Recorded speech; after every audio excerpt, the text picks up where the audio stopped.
So a black person in the United States during the Jim Crow era faced second-class citizenship, disenfranchisement, barriers to voting, barriers to education, barriers to employment, and barriers to housing.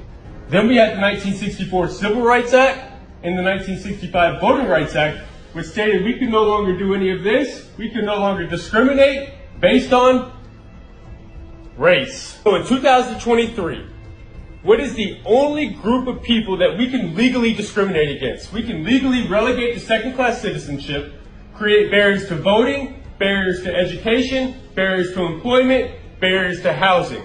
If you answered convicted felon, you are absolutely correct. In 2023, a convicted felon is the only group of people that we can legally do all this to. Now, do you believe it's a coincidence that 1 in 3 black males carry this label as convicted felon as opposed to 1 in 17 white males? If you answered yes to that question, let's take a look at what's happened since the dismantling of the Jim Crow laws. We've had a 700% increase in our prison population. We've gone from 300,000 inmates to as high as 2.3 million. Now, I do believe we're back down to about 1.8 million today. We had the law and order agenda, which was an increase in police spending and a decrease in school funding, which created the school to prison pipeline. We also had the war on drugs, which we now know was a war on people.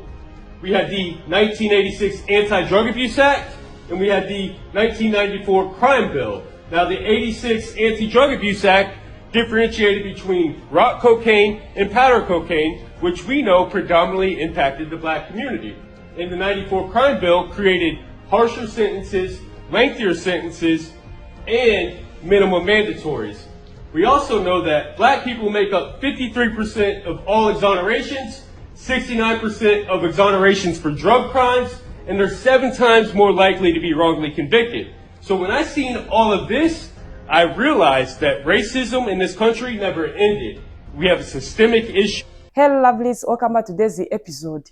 Let's get to hear this white man is trying to explain that racism in America has never stopped. Instead, they try to twist it in another modern way, and till date, he's trying to compare each and everything the way they have shifted from this system to another new system. Still, they are still making each and everything hard on black people, people of race. They are still struggling, and this is proof what the black people has been saying. Let's get to hear him very well. Drop your thought in the comment section. Then we'll come back with more commentary. When we talk about racism in America, nobody's saying that it's not okay to be white. Nobody's saying that you should feel guilty for being white. In fact, if you do feel guilty, I'd likely say that your advocacy is performative. Because anybody who has truly, genuinely done the work and it's an inside job, they're not going to feel guilty. I don't use my voice and my platform to speak out against racism because I feel guilty. I use my voice and my platform because I truly believe it is the right thing to do. It is our responsibility as white people to become educated on systemic racism, on racism in America, and to educate other people in our community. I don't expect people who have been on the receiving end of hate and bigotry and racism to have to do the labor of educating other people. The issue is that the majority of white people want to just stop talking about it because they feel like it does not affect them, therefore it must not exist. And rather than becoming willing to do the work and to become educated on the topic and listening to the large amount, the majority of black Americans who have been screaming this for hundreds of years, they will go find the one person who agrees with them and they will cling to them with everything that they have. We will literally go find the Tim Scotts, the Candace Owens, the Officer Tatums, the Jeffrey Meads, the Thomas Sows, the Larry Elders. We will find the black conservatives who agree with us to try to prove our point. I remember being locked up and having someone send me the book by Candace Owens, Blackout. And I read that book and I gave it to every black person I knew in prison. And I told them, you need to read this because you need to get off the Democrat plantation. We literally are the only group of people that will tell other groups of people what's best for them. We will tell them about their lived experience and what they need to do. There's nothing wrong with being white. There's nothing wrong with privilege in most cases. It's when that privilege and that whiteness is being used and abused at the expense of other people. In fact, the majority of us will receive privilege through no fault of our own. But what's amazing is when we can recognize that privilege and learn how to use it wisely. I'll share my personal story to show you how insidious racism is in America. I joined a white supremacist organization in prison, and I still did not think that I was racist. The cognitive dissonance is real. In my mind, I did not think that by me joining a white supremacist organization that I would be racist. Listen how crazy that sounds. That is absolutely insane. But my logic and reasoning was that I'm just pro my people. I am pro white people in my family, in my community. I'm not anti-black, or I'm not anti-other races. And I would look at other organizations and other demographics of people that were predominantly black or predominantly Hispanic, and I would say they are pro their people doesn't mean that they are anti-white. And it took me learning the difference between white pride and black pride, or white pride and brown pride. You safe now that you've left the white supremacy groups and are so outspoken. I applaud you for speaking truth. First and foremost, I appreciate the support. I appreciate you being here. I would like to think I'm safe, but the truth is I really don't know. I've witnessed firsthand what happens to people like me who not only leave the organization, but leave and then start speaking out against it. I left the organization while I was still in prison, just months before I got out of prison. And the reason why is because there was a lot of controversy and factions within the group. So in Florida prisons, the white supremacist organization is called Unforgiven. And they were sanctioned by the outlaws from the streets in the free world. Now, when a person is joining this organization, they are required to put in work. Typically, it's a blood in, blood out type of thing. During this time frame, typically 1 to 2 years, you were what's called a probate. And probates are required to learn the history and the precepts and the bylaws. And once the organization feels like you've done enough work and you're ready to become a member, they will hold a vote. And you have to have 3 members sign off on you earning your patch. This patch consists of an iron cross, some swastikas, some lightning bolts, and it must be tattooed on your body in what's called a kill shot. Now, most people in our organization would put it on the back of their neck, on their chest, or even some would put it right here on their arm where it'd be visible for everyone to see. And when it was time for me to earn my patch, I didn't care about the prison subculture. I didn't care about getting this tattoo on me. I cared about the politics. And there was a faction of the group that was living in the free world that planned on branching off into another name, and they were going to become real political. Also at the time, I was a confinement orderly, and a confinement orderly is a pretty privileged job in the prison. But it's also a job where you cannot be an active gang member. Once you get an STG file, once you get a gang file, you are barred from a lot of positions in prison. And since confinement's typically filled with gang members, they don't want their workers back there who are associated with them that are able to be easily compromised, people that can make moves for them, put out hits, fly kites, do all these different things. So actually getting the patch was a contentious topic, and I argued that it is stupid for members to get this patch because it labels you for other nations or other organizations. It also labels you with the police, and not to mention you cannot go out in the free world with swastikas on you today. So while I was working in confinement, the acting leader for the state of Florida at that time was in confinement, and he greenlighted my patch. He also said I didn't have to get the tattoo, and this ruffled a lot of feathers within the organization. Long story short, though, I end up leaving the organization and I come home. One of the heads from the organization called my parents' house, spoke to my dad, and they were looking for me. Super polite, super respectful. And I've ran out of time, so let me know if I need to make a part 2. Nearly 2,900 pages of text messages between young Republicans have leaked. And these were some of the most vile, anti-Semitic, racist things that any person could possibly say. They referred to black people as monkeys. They talked about getting gas chambers for political opponents, talking about can we fix the showers. Absolutely despicable. When Hillary Clinton said that they're deplorable, she was not wrong. You know why? Because this is absolutely the norm in predominantly white conservative communities. This is not an outlier. This is not an exception to the rule. This is normal talk amongst white conservatives. I live in a predominantly white conservative community, and I was raised to be racist. I was raised to be misogynistic, xenophobic, transphobic, homophobic, anti-Semitic, all of the above. But I would have been the first one to tell you, I'm not racist. I have black friends, but I want to give you some very real stories from my life. There was a firefighter in my community, somebody that was a childhood friend since we were little kids. Well, he had a daughter. We used to take his daughter to Walmart with us when we would go grocery shopping, but we would allow her to get a toy. One day we were pushing her down the aisle and she said, "Daddy, Daddy, I want the chocolate baby." Now her father, who was one of my best friends at the time, leaned in and said, "No, you cannot get the N-word baby." She started screaming at the top of her lungs, "But I want the N-word baby, I want the N-word baby." Nevertheless, she ended up with the black Cabbage Patch doll. But racism is taught, racism is learned. Another story, there's a prominent businessman in our community. He's wealthy, he identifies as a Christian, he does a lot of donating in the community, a lot of philanthropy. Well, there was a time that I left my car in a predominantly black neighborhood in our community, and we were going to look for my car because I was drunk and on drugs, and he was helping me to go look for my car the next night. Well, there were a lot of black people outside in the streets, and he looked at me and he said, "This is why they call them coons, because they only come out at night." And even more recently, there's a person in my community that I've known my entire life. His wife and him just got divorced. Well, now she's dating a black man. And let me tell you how much that threw him for a loop. What he said was, "Well, I'm not racist. I would just never date a white woman that sleeps with a black guy. I just have a type. It doesn't make me racist." I said, "Yes, it absolutely does. You've been conditioned to feel this way your entire life. It was passed down from generation to generation. And if you don't do the work right now, you're going to pass that same racism down to your boys." And the truth is, I'm not going to sugarcoat these stories because this is real life shit. This is stuff that's happening right now in 2025. And if we don't have these conversations, we will never have change.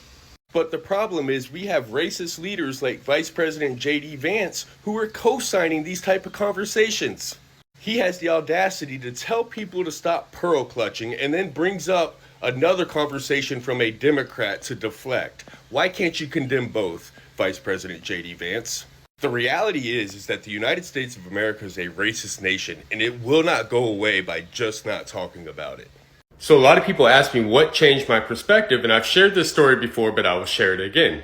While in prison, I met a man by the name of Rashawn Clark. Rashawn and I came from the same town, but we had two completely different upbringings. I was a white Christian conservative, and he was a black Muslim liberal.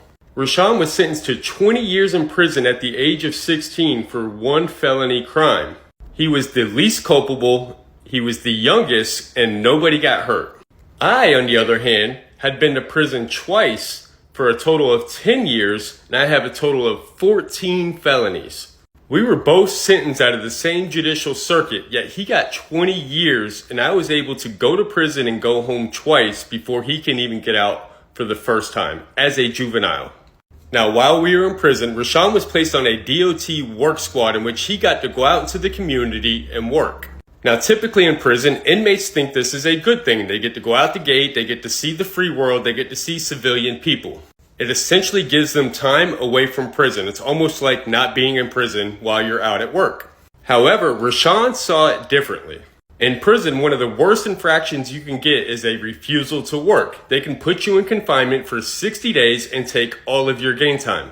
When Rashawn was placed on this work squad, he came back to the dorm and he told me, "I'm going to confinement."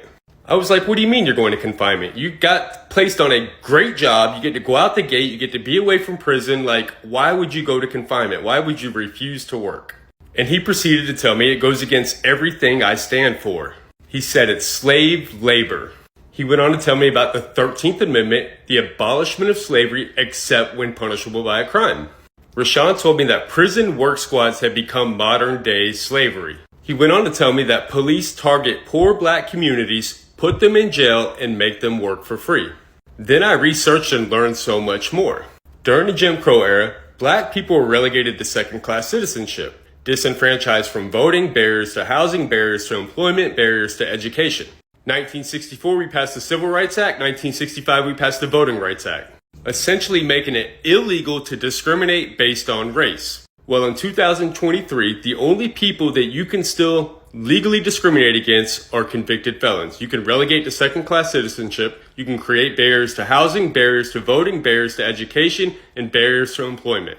Now, do you think it's coincidence that in 2023, 1 in 3 black males carry the convicted felon label as opposed to 1 in 17 white males? And since the end of the Jim Crow era to 2023, we've had a 700% increase in our prison population. We militarized our police, we decreased school funding, creating the school to prison pipeline. We created a war on drugs. And by seeing this, I saw that our criminal justice system is the epicenter of systemic racism in America. When you try to hear this white man, the way he's trying to break down each and everything from Jim Crow, here and there, the way they brought a lot of law and rules, which was always there against black people. This is not something new for black people, but for this new generation, it is something each and everyone need to take care of. You need to hear each and everything connect to black history, because this is what we really need in our society. This is what we are still facing, because this system which was there against black people, if is still here till operating in the same way, that's why each and everyone need to understand the meaning of each and everything. Have you heard the way this white man is breaking down each and everything, the way this time around what we are seeing right now happening on black people, that those things they've been doing after Jim Crow, during Jim Crow. Imagine how come after Jim Crow stopped, they blame this system of saying these people are of color, they put barriers on them for voting, employment, housing, each and everything, they make their life hard. And in this new era, we are still seeing same things. How many young black people who are went in a prison? This is a modern slavery. How many young black teenagers who are being accused of stealing, of a lot of crimes they never need, of drugs here and there, just to take them in prison? Have you heard the way this man is trying to break down that the number of black people who are going in a prison, it's so high, more than even those we've been seeing during segregation, during Jim Crow. This is something each and everyone we kept talking about.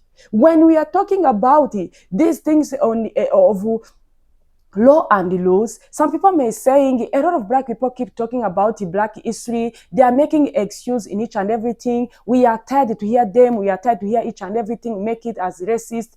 But there is no any way you are going to stop black people to talk about their issue if nothing changed. If you are keep seeing black people struggling in this new era, in this system, if you are keep seeing them denied a lot of opportunities, and you want them to sit down and close their eyes, keep going in a blind way, just not saying anything, is this what you think they are going to do? There is no any way. This time around, the black people are active. There is no any way they are going to sit down, keep seeing the same people who build that system, keep putting each and everything in order to make their life miserable, and yet they close their mouth and say, it's okay, let us rest, we are resting, we are not doing anything. No. If this new administration is just here, making each and everything hard, same as other previous administration, it's a high time this time around each and everyone is talking about their issues. This time around, when we try to have this white man, a lot of people kept asking him, what made you to stop each and everything, racism, discrimination here and there? You have heard him. I went in a prison. I had a lot of felony, but I met this 16 teenager who had one felony, but he was sentenced to 20 years in prison. I sat down and started to dig, to research why. How come me, I have a privilege to go out twice, but this young black guy is still in prison for, he was going to spend 20 years? It's when this white man started to realize himself that what they've been doing, it's something really bad. Even they have that white supremacist group, they've been encouraging them to go there. They have those rules and those things they encourage them to do. Imagine, do your best. You need to love your society. You need to love this. You need to put a tattoo to make sure each and everything is in place, to make sure that you feel our white supremacist law and law, and you put each and everything in place. And when the people coming out to say something like this, they will say, oh, we don't want to hear the past. We don't want your noise. We are tired. Enough is enough.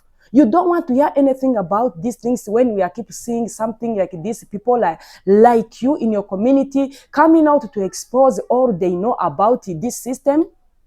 This is what we are keep talking about. When we see some white people coming out to side black people, to expose the truth, a lot of people has been denied. For us to understand, this is something we need to be proud of. This is something each and everyone need to thank God that God of black people is working so hard to make them at least starting to have that freedom. And when we are talking that there will be a day black people will get a freedom, it's not something impossible. It's not something you say it will never happen. Those who will be still alive, they will see with their own eyes that there will be end of these things which are keep happening, especially on this land of America. Enough is enough. How come we are keep seeing some people trying to twist in this new administration since they came back in office? They try to cause quarrel on black community, on black people. They went in black community, taking the army there, looking problems, say a lot of migrant and documented they stay in black communities. We are going to take army there. We are going to control those areas just to frustrate black people, just to deny them peace of mind.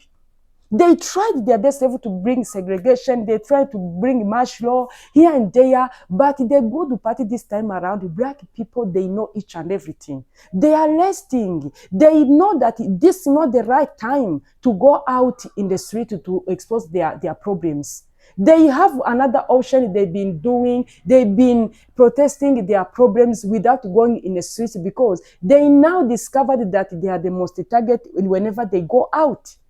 Now see, and when we see people like this coming out to say, black people, you need to be very careful. You need to protect yourself. You need to be very conscious wherever you are that you are not safe. These people don't like you. Our people always talk about you and they never talk anything good on you. We keep to educate them, but it looks like most of them are not ready to change their behavior. They will rather die with it. They will rather die for their white supremacists, as the way I've been doing all these sort of things. Guys, let me know what you think today's episode, because after I came across this such particular video, I think people need to understand, people need to learn from it. This is high time.